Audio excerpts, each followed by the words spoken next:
Hai Jesiers, fakta Alkitab kali ini akan membahas salah satu tokoh wanita dalam Alkitab yang kisahnya penuh dengan kontroversi.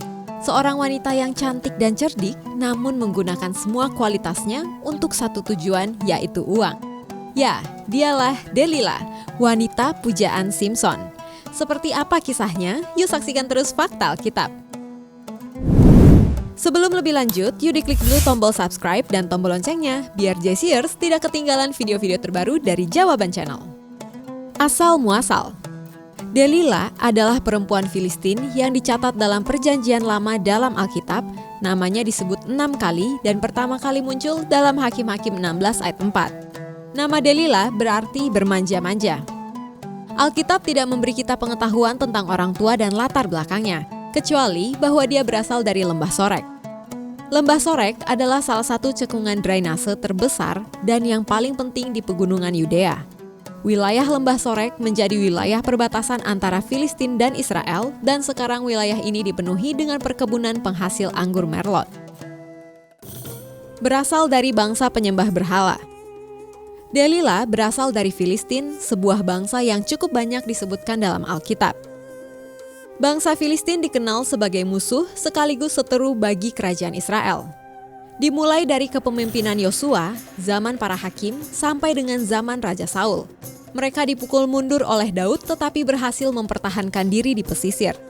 Karakteristik dari orang-orang Filistin adalah sombong. Zakaria 9 ayat 6, menyembah berhala, Hakim-Hakim 16 ayat 23, percaya kepada tahayul, Yesaya 2 ayat 6, dan suka berperang. 1 Samuel 17 ayat 1, 1 Samuel 28 ayat 1. Mampu memikat Simson.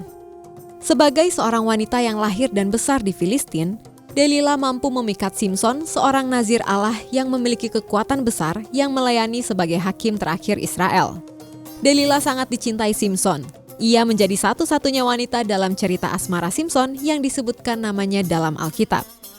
Suatu hari, raja-raja Filistin datang kepada Delila untuk memanfaatkan kisah asmaranya dengan Simson. Filistin yang merupakan seteru bangsa Israel kala itu dipermalukan Simson dengan kekuatannya. Maka dari itu, bangsa Filistin ingin sekali menangkap Simson. Para raja Filistin ini menawarkan sejumlah uang yang besar kepada Delila jika Delila mau membantu menangkap Simson dengan mencari tahu rahasia kekuatan Simson. Delila pun setuju akan kesepakatan tersebut. Delila memohon kepada Simson agar diberitahukan dari mana kekuatannya berasal. 3 kali Delila menanyai Simson mengenai rahasia kekuatannya, dan 3 kali pula Simson memberikan jawaban yang tidak benar. Setelah 3 kali gagal melakukannya, Delila terus-menerus membujuk Simson sehingga Simson mau memberitahu bahwa rahasia dari kekuatannya berasal dari rambutnya. Delila kemudian memberitahu orang Filistin rahasia kekuatan Simson dan membuat Simson tertidur di pangkuannya, lalu menyuruh seseorang memotong rambut Simson. Tidak beberapa lama, Delila berteriak, "Simson, ada orang Filistin!" Simson terbangun, namun kekuatannya hilang. Orang Filistin lalu menangkap Simson, mencongkel kedua matanya, dan memasukkannya ke dalam penjara.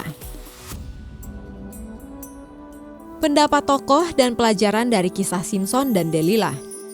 Caesarius dari Arles memandang godaan Delila terhadap Simson mirip dengan godaan setan terhadap Kristus. Sementara itu, Isodorus dari Seville, seorang uskup dan bapak gereja 560-636, melihat Simson sebagai gambaran Kristus, tetapi berpendapat bahwa dalam menyerah kepada Delila, Simson tidak menggambarkan Kristus. Sebaliknya, dia mencontohkan kejatuhan orang berdosa. Sementara itu, Billy Graham melihat mata Simson dicungkil setelah dia diserahkan kepada orang Filistin sebagai hukumannya karena menyerah pada nafsunya untuk Delila. Graham juga melihat ini sebagai contoh konsep bahwa seseorang menuai apa yang dia tabur. Sedangkan Joyce Meyer menulis bahwa setan bekerja melalui Delila karena dia sadar bahwa Simson memiliki kelemahan bagi wanita. Meyer melihat hubungan Delila dengan Simson sebagai contoh bagaimana iblis mengeksploitasi kelemahan orang. Kisah Delila mempengaruhi budaya modern.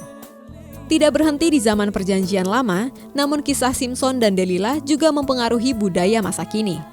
Dari kisah tersebut, industri film Hollywood pun pernah merilis kisah legendaris ini ke layar lebar tahun 1950 dengan judul Samson and Delilah.